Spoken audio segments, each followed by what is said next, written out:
उन्होंने इस बात को अपनी बात को रखा कि हम क्या कर रहे हैं और आगे की हमारी कार्य योजना क्या है और सरकार से क्या अपेक्षाएं हैं।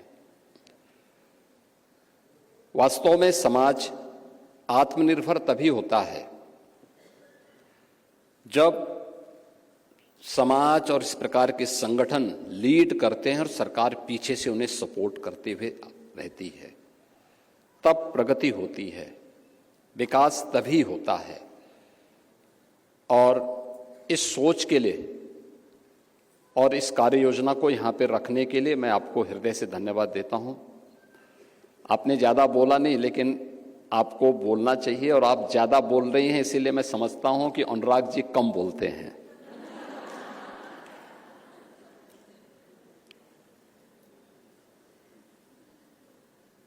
बीस चैप्टर में 16,000 से अधिक आप लोगों के प्रोफेशनल्स आपके साथ जुड़े हैं, लेकिन मेरा मानना है कि 140 करोड़ की आबादी के भारत में ये संख्या आपकी कम है।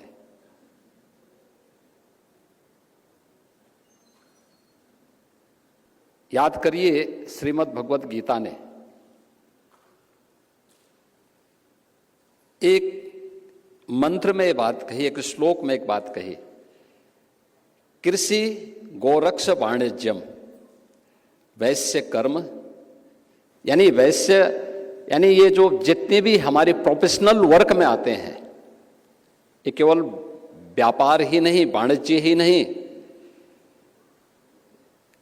आपने पिछले 11 वर्ष में बदलते हुए भारत को देखा है। अलग अलग क्षेत्र में देश ने प्रगति की है और भारत की ये अभूतपूर्व प्रगति आज दुनिया को आकर्षित करती है। हम सब इस बात पर गौरव की अनुभूति कर सकते हैं कि पिछले 11 वर्षों में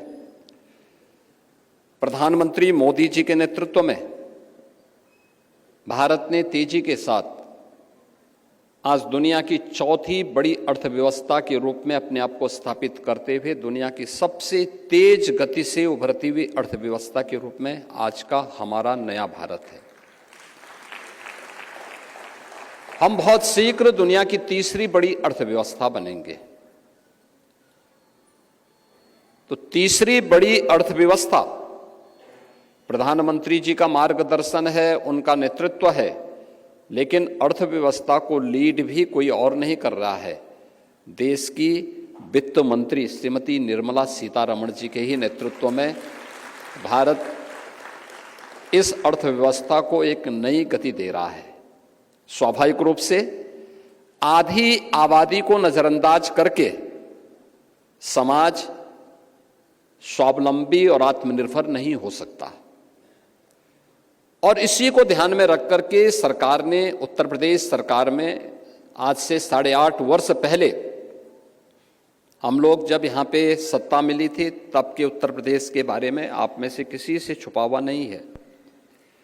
और सुरक्षा का वातावरण था, कानून व्यवस्था तार तार थी, दंगे होते थे,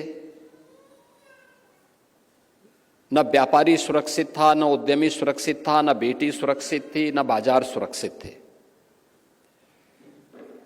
उन स्थितियों में उत्तर प्रदेश की बागडोर जब हम लोगों के हाथों में आई थी, तो हम लोगों ने सुरक्षा को पहली प्राथमिकता दी कि हम पहली महत्वपूर्ण यह है कि जब व्यक्ति ही सुरक्षित नहीं तो पूंजी कैसे सुरक्षित होगी। जब व्यापारी और उद्यमी सुरक्षित नहीं है और बेटी भी सुरक्षित नहीं है और बाजार भी सुरक्षित नहीं है, तो हम किस विकास की बात करते हैं। और उस समय हम लोगों ने यहां पे काम करना प्रारंभ किया था। आपने देखा होगा, इन 8-8.5 वर्षों में प्रदेश सरकार ने अपराध और अपराधियों के प्रति जीरो टॉलरेंस की नीति के तहत जो कार्य करना प्रारंभ किया, आज उत्तर प्रदेश इस दिशा में एक लंबी छलांग लगाया है। आज देश के अंदर एक मॉडल के रूप में उत्तर प्रदेश की कानून व्यवस्था मानी जाती है।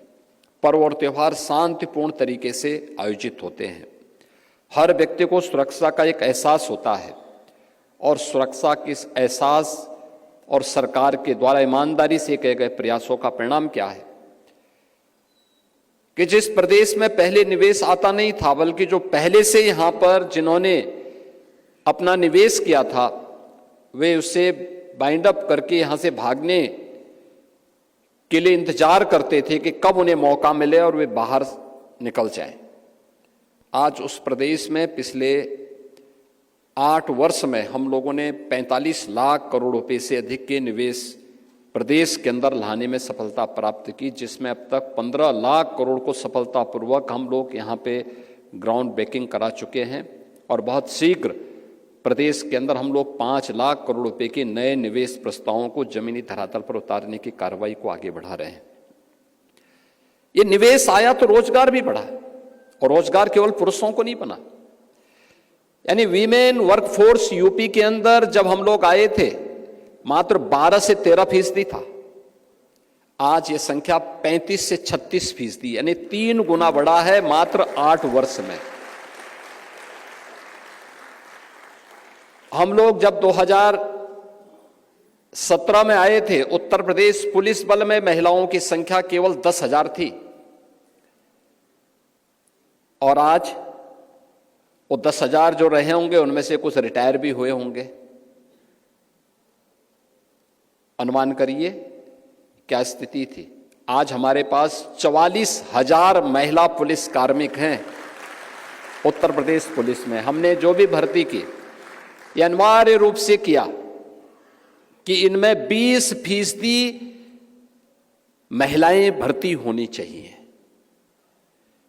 कुछ सेक्टर ऐसे हैं जिसमें महिलाओं का कार्य बेहतरीन है और मुझे लगता है कि उन्हीं के लिए यह क्षेत्र सौंपा जाना चाहिए, वे बेहतर कर सकती है।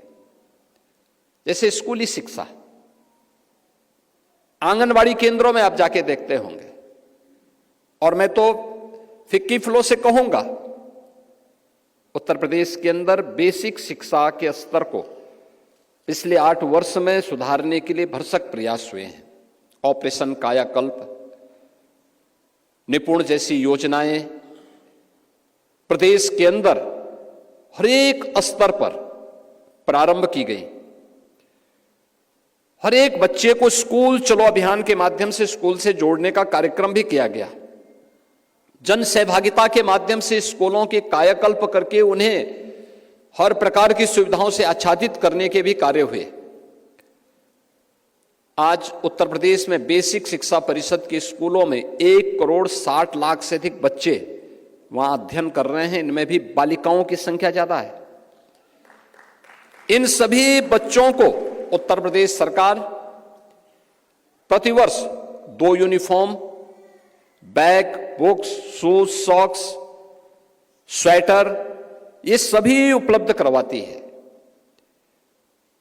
स्कूल जाने के साथ साथ उन स्कूलों के अंदर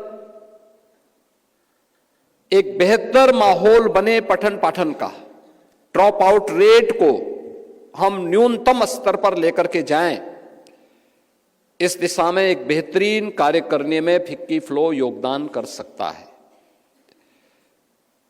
महिलाओं ने कोविड कालखंड के अंदर, मैं बार बार इस बात का उल्लेख करता हूं, जब पूरी दुनिया पस्त थी और हर व्यक्ति सशंकित था क्या होगा, आप देखते होंगे उस दौरान आंगनबाड़ी, आशा वर्कर और एएनएम, इन 3 जो संगठनों ने प्रदेश के अंदर प्रदेश सरकार के आह्वान पर डोर टू डोर जाकर के एक एक घर की स्क्रीनिंग करने, जो बीमार रहता था उसे एम्बुलेंस बुला करके हॉस्पिटल पहुंचाने या उसके घर तक दवा पहुंचाने का काम किया।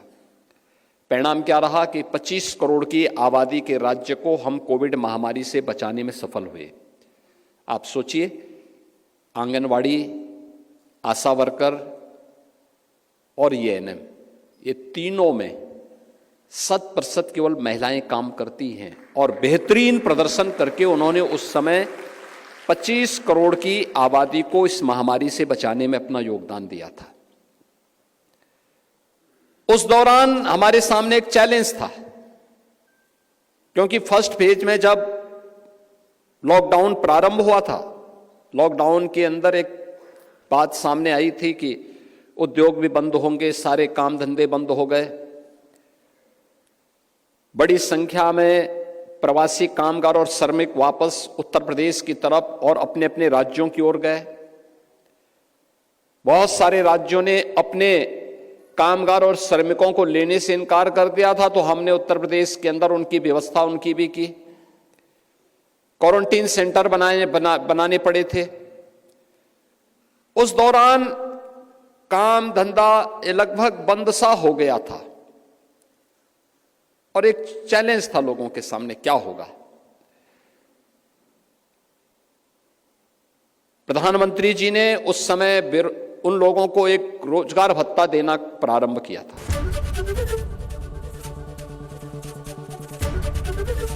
एबीपी गंगा, खबर आपकी, जुबान आपकी।